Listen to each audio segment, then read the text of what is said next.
রাতে রাতে বন্ধুরা, আমরা দুই বন্ধু বেরিয়ে গেলাম দীঘার উদ্দেশ্যে। আমরা চলে আসছি দীঘা।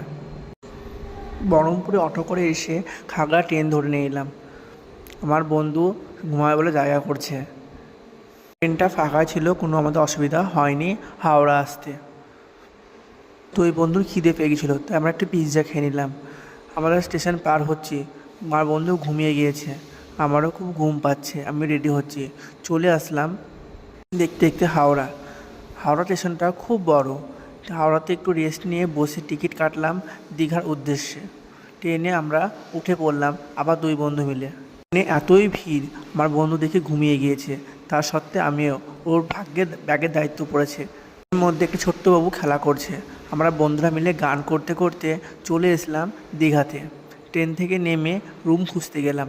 রুম খোঁজার পথে আমাদের খিদে পেয়েছে, আবার খেয়ে নিলাম। তারপর সমুদ্র ঘুরে আবার সন্ধেবেলায় ঘুরতে এলাম দীঘাতে। ঘুরে আবার কিছু ছবি তুলে একটা দোলনা দেখে উঠে পড়লাম বাচ্চাদের মতো। বন্ধু বললো পাপড়ি চাট খাবো, তাই পাপড়ি চাট আমরা দুই বন্ধু মিলে খেয়ে নিলাম। কিছু ছবি তুলে আমাদের এখানে শেষ করলাম। রাধে রাধে বন্ধুরা।